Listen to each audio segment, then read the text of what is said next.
heist of unparalleled audacity unfolded under the cover of darkness on May 15th, 1855. This was not a typical crime scene with guns blazing or doors being kicked down. No, this was the Great Gold Robbery, a meticulously planned operation that exploited trust and technology. The target, fortune in gold bullion and coins en route to Paris, stolen right under the noses of those sworn to protect it. The masterminds? Not a gang of hardened criminals, but a quartet of opportunists. William Tester and James Burgess, insiders of the Southeastern Railway, allied with Edward Agar, a professional thief, and William Pierce, a dismissed employee turned gambler. Their plan was deceptively simple, yet brilliantly executed. By using wax impressions to clone the keys to the railway safes, they made off with 224 pounds of gold, valued at about 12,000 pounds at the time, a staggering fortune that would be worth over £1 million today. The gold's sudden disappearance sparked a transcontinental mystery, leaving authorities baffled and pointing fingers across borders. Yet this carefully crafted plan was not foolproof. An unexpected betrayal between their ranks led to confessions and arrests. In the mid-19th century, the Southeastern Railway was at the heart of England's bustling railway network, operating a pivotal boat train service that connected London Bridge Station to the coastal town of Folkestone. This route was not just another line on the map. It was a vital artery in the journey from London to Paris, bridging the gap between England and France with a combination of rail and sea travel. Passengers and mail could depart from London Bridge and via Folkestone and the ferry crossing to Boulogne-sur-Mer find themselves on French soil, where trains awaited to whisk them directly to the heart of Paris. Among the myriad of goods transported along this route, shipments of gold from London's bullion merchants to Parisian counterparts were particularly notable. Tasked with securing fortunes in gold, the SER periodically carried heavy consignments, safely encased in wooden boxes reinforced with iron and sealed with the prestigious emblems and the merchants involved. Abel & Co., Adam Spielman & Co., and Messrs. Bolt & Co. The responsibility for ensuring the safe transit of these precious cargoes from the merchants to the train at London Bridge fell to Chaplin & Co., setting the stage for the gold's nightly journey on the 8:30 p.m. train. Upon reaching French soil, these treasures were entrusted to the Messageries Impériales, who ensured their safe passage to the Gare du Nord in Paris, and ultimately to the vaults of the Bank of France. But the journey was not left to chance. At each leg of the trip, from loading at London Bridge to arriving in Paris, the weight of the gold was meticulously recorded, ensuring the treasure remained untouched. The guardianship of this gold was entrusted to the SER's guard vans, which were equipped with the cutting-edge security measures for the time. 3 robust railway safes provided by Chubb & Son, each with walls of 1-inch thick steel and accessible only through a hinged lid, safeguarded the valuables. Despite their formidable appearance, these safes were designed for simple access, requiring only 2 keys to unlock the treasures within. A security protocol meticulously managed to prevent any single individual from holding both keys simultaneously. This system underscored the SER's commitment to security and the lengths it went to protect the valuable assets entrusted to its care. In the intricate tapestry of the Great Gold Robbery, a diverse cast of characters emerged, each playing a pivotal role in the unfolding drama. At the heart of the operation was William Pierce, a 37-year-old with a tumultuous past in the Southeastern Railway, who was dismissed over gambling infractions. Post-SER, Pierce navigated the murky waters of London's betting scene, working as a ticket printer. His personality was as colorful as his attire. He was a large-faced, clumsy man, often seen in loud waistcoats and fancy trousers, whose education on the turf far exceeded that of any classroom. Edward Agar, nearly 40 at the time of the heist, boasted a resume that read like a novel. Since 18, professional safecracker, a burglar, and a globetrotter, and a man of refined tastes. He returned to the United Kingdom in 1853 after spending 10 years in Australia and the US. He had £3,000 in government consul bonds, living in Shepherd's Bush, a fashionable corner of London. His return to the UK was marked by ambition and a bold confidence that would become the driving force behind the robbery. James Burgess presented a stark contrast to the co-conspirators. A respectable, married man, Burgess had been with the SER since the inception of the Folkestone line. His role as a guard placed him in direct contact with the gold shipments, a position he maintained even as the railway boom dwindled and his wages along with it.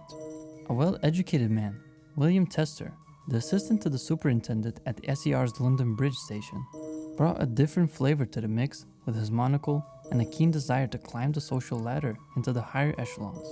Tester worked in the traffic department, which gave him access to information about the carriage of valuable goods and the guards' rota, a knowledge he would leverage to dramatic effect.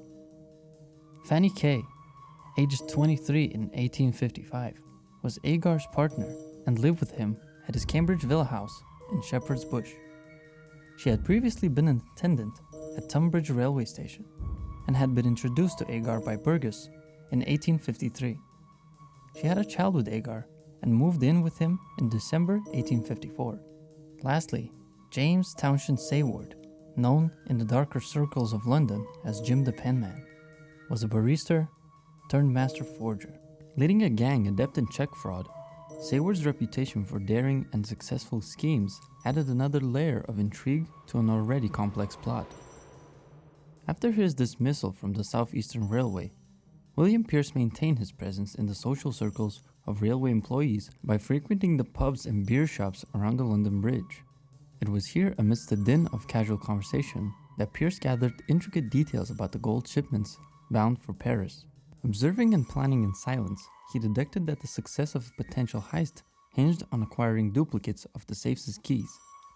He shared his initial thoughts with Edward Agar, who at the time dismissed the idea as impractical before departing for the US. Upon Agar's return to Britain, the pair revisited the idea. Agar conceded that the only way the theft could proceed was if they could obtain impressions of the keys. Pierce, ever resourceful, believed he had a strategy to achieve just that. They recognized that to execute their plan successfully, they needed inside help.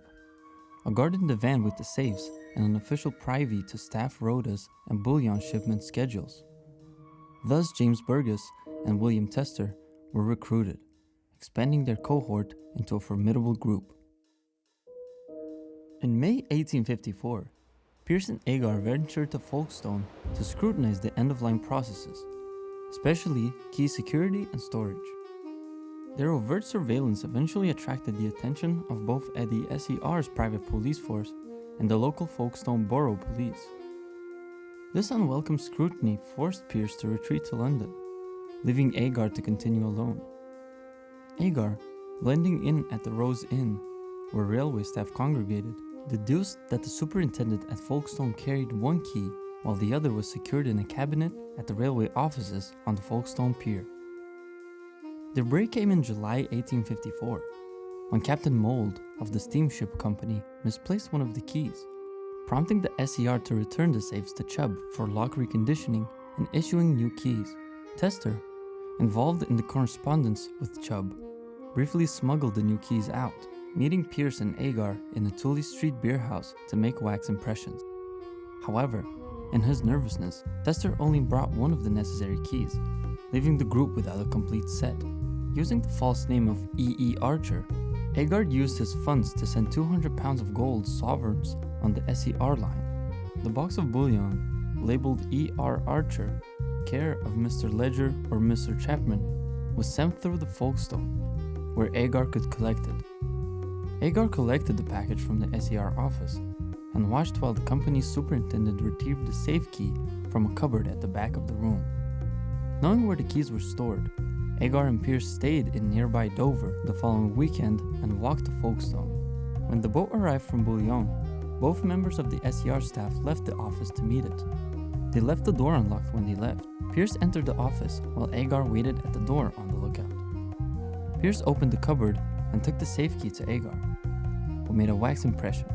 The key was returned and the two men returned to London. Over the following months, Pierce and Agar created rough keys based on their wax impressions. In April and May 1855, Agar traveled along with the Folkestone route when Burgess was on duty, 7 or 8 trips in total, and honed the keys until they worked smoothly and without effort. Pierce and Agar then separately visited the shot tower in Lambeth, where they obtained 2 long hundredweight of lead shot. They also obtained courier bags, which could be strapped under a cloak, and carpetbag to carry the lead shot onto the train and the gold off it. By May 1855, the men were ready to carry out the robbery and only needed to wait for a day when a gold shipment was taking place. Tester altered the staff rosters to ensure Burgess was working on the evening mail service for the month to ensure Agar had access to the safe. A signal was arranged whereby either Agar or Pierce would wait outside London Bridge Station every day. If a shipment was being made, Burgess would walk out of the station and wipe his face with a white handkerchief to alert them. At the same time, Tester would travel to Red Hill railway station and await the train's first stop. He would take one of the bags of gold and return to London.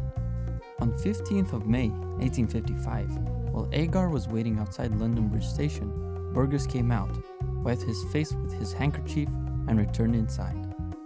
Agar notified Pierce, and the two men purchased first-class tickets for the journey to Folkestone. They gave their bags to Burgess for storage in the guard's van during the trip. And just before the train was due to leave, Pierce took his seat in the cabin, and Agar slipped into the guard's van and hid in the corner, covered by Burgess's overalls.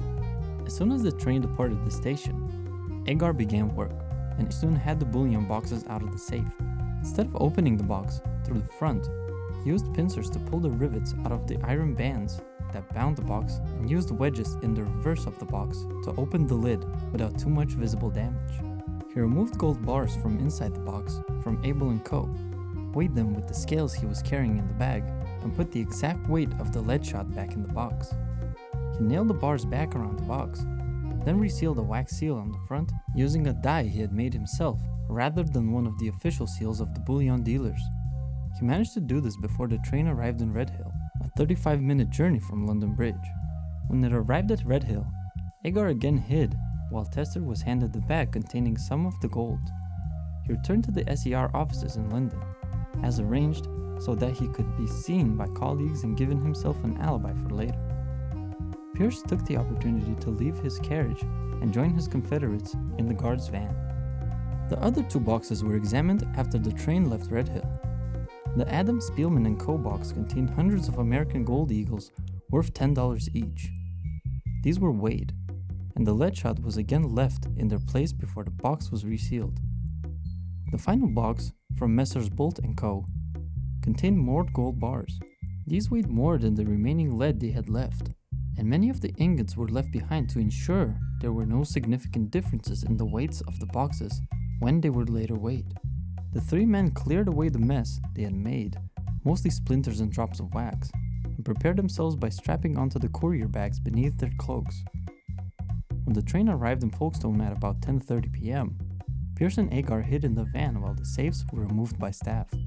They then left the van and entered the main part of the train, passing through until they reached first class, where they sat until it arrived in Dover.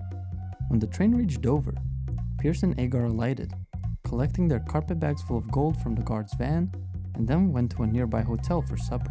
Agar threw the keys and tools into the sea before the two men returned to London on the 2 a.m. train, which arrived around 5 a.m. In total, they had stolen 224 pounds or 102 kilograms of gold, valued at the time at 12,000 pounds.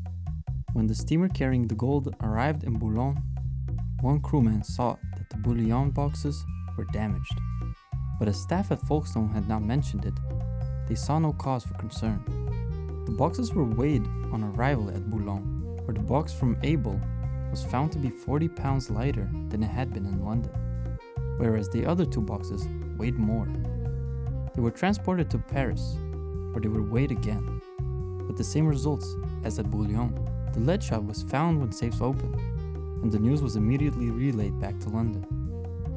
When the working day began on the 16th of May, Pierce and Agar went to money changer's shop with some of the American eagles and obtained 213 pounds for them. At a second such stop, they exchanged 200 of them to get a check for just over 203 pounds. The three bullion merchants who were robbed demanded compensation for the lost gold. Most of Abel's gold was insured through the SER. Still, the company denied any guilt, claiming that the robbery must have occurred in France. The French authorities pointed out that the weights of the boxes in France matched and differed from that in England, so it must have happened in the UK. Both the French and the British companies stated that the crime was an impossibility. Newspapers reported, "It is supposed that such a well-planned scheme could not have been executed in the rapid passage by railway from London to Folkestone." Burgess was investigated but not deemed a suspect because of his 14-year service to the company. Tester had been seen at the SER offices while the train was still en route to Folkestone, so he was also discounted as a potential perpetrator. Soon, a reward of £300 was advertised in several newspapers for information regarding the case. Pierce and Agar began to melt down the bars to create new, smaller bars of 100 ounces, although they briefly set fire to the floor of a Cambridge villa when one of the crucibles cracked, spilling molten gold. Relations between Agar and Kay deteriorated around this time, and he moved out of their house to stay with Pierce while they continued to process and dispose of the bullion. £2,500 worth of bullion was sold to Seward, acting as a fence, and the proceeds were split evenly between Agar, Pierce, Tester, and Burgess. Burgess invested his earnings in Turkish bonds and shares in the brewing company Raid & Co. Pierce opened a betting shop near Covent Garden, telling friends he had won the capital by betting on Sawsbox in the St. Leger Stakes horse race at long odds. Tester put his money into Spanish active bonds. That September, he left the SER and became the general manager of a Swedish railway company. Around that time, Agar had separated from Kay. He met Emily Campbell, a 19-year-old prostitute, and the two began a relationship. Campbell's pimp, William Humphreys, was furious at the loss of her earnings. To overcome any problems, Agar lent Humphreys £235. When he went to collect the repaid money, he was arrested as one of Humphreys' associates passed him a coin bag. Police stated that this was the proceeds of a check fraud in which he was involved, and he was charged accordingly.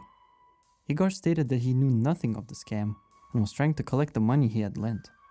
Appearing at the Old Bailey in September 1855 on the charge of feloniously forging and uttering an order for the payment of £700 with intent to defraud, Agar was found guilty and sentenced to penal transportation for life. Awaiting transportation in Pentonville prison, Agar arranged for his solicitor, Thomas Vauntner, to use the £3,000 Agar had in his bank account and give it to Pierce with instructions that it should be used to support Kay and their child. Pierce agreed at first, but later changed his mind around mid-1856. Desperate for money, Kay went to see John Weatherhead, the governor of Newgate Prison, and told him she knew who was involved in the SER bullion robbery. An investigation was undertaken at Cambridge Villa.